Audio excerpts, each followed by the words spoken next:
آج کے دن 23 سال قبل ہمارے لیڈر عمران خان نے قوم کو ایک ویژن دیا، امید کا چراغ روشن کرنے کے ساتھ ساتھ اندھیروں کا مقابلہ اجالوں کے ساتھ کرنے کا حوصلہ دیا اور کرپشن سے پاک معاشرے کا خواب دکھایا۔ انصاف کی اس تحریک سے جڑے تمام لوگوں کو پاکستان تحریک انصاف کا 27واں یوم تاسیس مبارک ہو۔ اس حوالہ سے رپورٹ دیکھتے ہیں سائیوال سے نمائندہ 87 نیوز شعیب احمد کی۔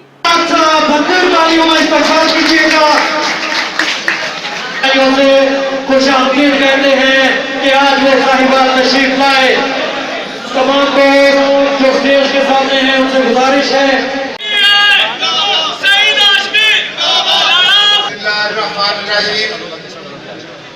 جناب ارشد داد صاحب سیکرٹری جنرل پاکستان تحریک انصاف، ضلعی صدر جناب حاجی طارق ارشاد صاحب پاڑا،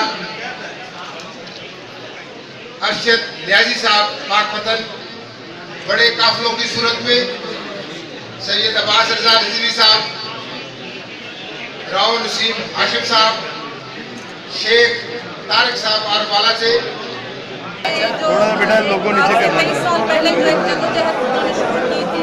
اللہ کا شکر ہے کہ 2018 میں پڑھ لیا یہ آج الحمدللہ عمران خان صاحب وزیر اعظم پاکستان کے بن چکے، اور ان شاء اللہ تعالیٰ میں تمام کو ایک میسیج دینا چاہوں گی میڈیا کے تھرو کہ جو آنے والا وقت ہے آپ لوگ نا امید نہ ہوں۔ ہمارے ملک کو بہت سارے ایسے چیلنجز کا سامنا ہوا تھا جو کہ اب آہستہ آہستہ with the passage of time ٹھیک ہوگا۔ یہ نہیں کہ عمران خان صاحب کے ہاتھ میں جادو کی چھڑی نہیں کہ جو وہ گھمائیں گے، اور یہ 30-35 سالہ جو ملک میں انہوں نے گند پھیلا رکھا تھا، جو کرپشن کی، وہ ختم ہو جائے گی۔ یہ سب کچھ آہستہ آہستہ آہستہ with the passage of time ٹھیک ہوگا۔